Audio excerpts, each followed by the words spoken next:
उन सां गॾु उस्ताद रोशन अली साहब वो भी गॾु पींदा ऐं मां अर्ज़ कयां थो मोहतरम जनाब साईं अब्दुल अहद जतोई साहब हार तोहफ़ो पेश कयो सीनियर सना खान जनाब हाजी अब्दुल हक साहब जन के अल्लाह ताला दोस्तन के जी मोहब्बत के कायम दायम रखे। सीनियर सना खान बेहतरीन सना खान सिंध जो जनाब मोहम्मद उर्स महर साहब उहे भी अलहाज हाजी अब्दुल हक जन के हार जो तोहफ़ो पेश कंदा। मोहम्मद उर्स महर साहब सिंध जो बेहतरीन भलोड़ सना खान उहे भी जनाब अलहाज आशिक़ रसूल हाजी अब्दुल रज़ाक साहब जन के हाज तोहफ़ो पेश कनि था। अल्लाह ताला दोस्तन की मोहब्बत के लिए कायम दायम रखे। मोहतरम जनाब सीनियर सना खान उस्ताद हाजी लियाकत अली चाचर साहब जन के संदन जा शागिर्द ऐं सिंध जा भलोड़ सना खान बेहतरीन सना खान मोहतरम मुकर्रम जनाब सदाकत अली मर साहब पग जो तोहफ़ो पेश कनि था पिया ऐं सना खान उनके वर ॾेई रहिया आहिनि। अदो रोशन अली साहब बिरादरम सदाम हुसैन साहब मुनीर अहमद साहब ऐं हाजी खान मोहम्मद साहब हाजी रबनो चाचर साहब मोहम्मद यूसुफ चाचर साहब बुरुल कादरी साहब अलहमदुलिल्लाह वर्जन था पग के मोहम्मद यूसुफ सुमरो साहब हाजी फ़कीर महबूब अली शेख साहब अलहमदुलिल्लाह इन सभिनी दोस्तनि इहो जेका सो पेश कया आहे।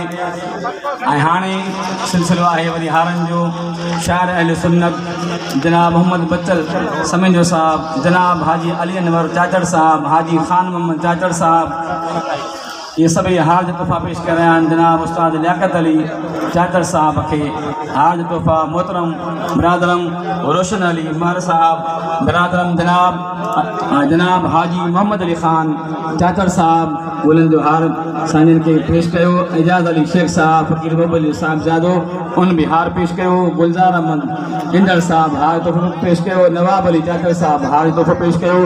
बेहतरीन सना खान बिरादर मोहम्मद साले सुमर साहब हार तोहफ़ो पेश कयो।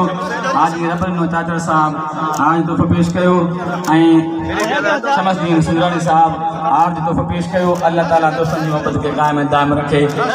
जनाब आशिक़ रसूल लियाकत अली चाचर साहब जन के हार तोहफ़ो पेश कर रहा है। दोस्त दिल के गहराइयों से अल्लाह की जी मोहब्बत के कायम रखे। नारे तकबीर नारे रिसालत तंजीम नाथ खान इत्तेहाद तंजीम नाथ खान इत्तेहाद हजूर नालो फकीर डालो आदम मंगरियो खाने यार डालो आदम मंगरियो खाने भाई मंगरियो फकीर सुभान अल्लाह मंगरियो फकीर अदा हार तो पेश करे पियो। उस्ताद लियाकत अली के आज तो पेश कर दो इन करे नालो खणो ताजा बोलना के ये पान भी महकंदो रहे। किबला साईं सैयद ज़ाहिर हुसैन शाह साहब अलहमदुलिल्लाह हार तो पेश कंदा पिया। उस्ताद सीनियर सना खान लियाकत अली चाचर साहब जन के हार तो पेश कंदा पिया। अदा थोड़ो जगह दींदा हलो तो जी तव्हांजा ये फोटो महफूज थियनि। दोस्त मोबाइल ज़रिए सां कैमरा ज़रिए सां तव्हांजी यादुनि खे महफूज़ करे रहिया आहिनि। ठीक है सही टिकराडो खां आयल सना खान जनाब हबीबुल्लाह महर साहब मोहम्मद लुकमान महर साहब उहे भी जनाब हाजी साईं उस्ताद लियाकत अली साहब जन के हार तोहफ़ो पेश कनि था पिया। अल्लाह ताला सभिनी दोस्तनि जी मोहब्बत के कायम दायम रखे। हबीबुल्लाह महर साहब मोहम्मद लुकमान महर साहब जनाब उस्ताद लियाकत अली साहब जन के हार तोहफ़ो पेश कयो। अदो बिरादर रोशन अली साहब सीनियर ऐं सिंध जो बेहतरीन सना खान तमाम सुहिणो सना खान जनाब अयाज़ अली साहब जन भी सांजन के हार तोहफ़ो पेश कयो। अल्लाह ताला दोस्तनि जी मोहब्बत के ईअं कायम दायम रखे। अब्दुल समी चादर साहब जनाब फ़कीर बोरल फ़कीर टावरी कादरी साहब ज़िले कश्मीर जा सदर तंजीम नाथ खान इत्तेहाद ज़िला कश्मीर जा सदर उन्हनि खे हाज तोहफ़ो पेश कयो। जनाब उस्ताद हाजी लियाकत अली साहब जिन के सीनियर सना खान के हार तोहफ़ा पेश किया। अल्लाह ताला दोस्तनि जी मोहब्बत खे ईअं कायम दायम रखे।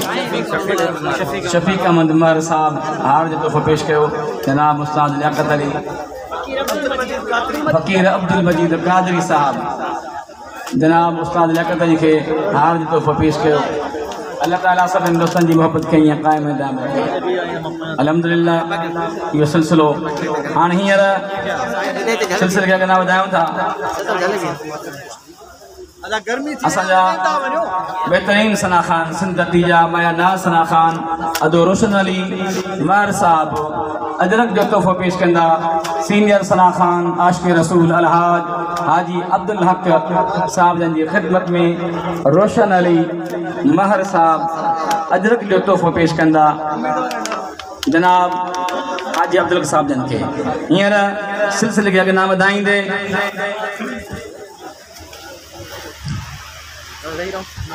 फ़क़ीर अदा अर्ज़ु इहो आहे त वॾी महिरबानी करे तव्हांजा एहसान थींदा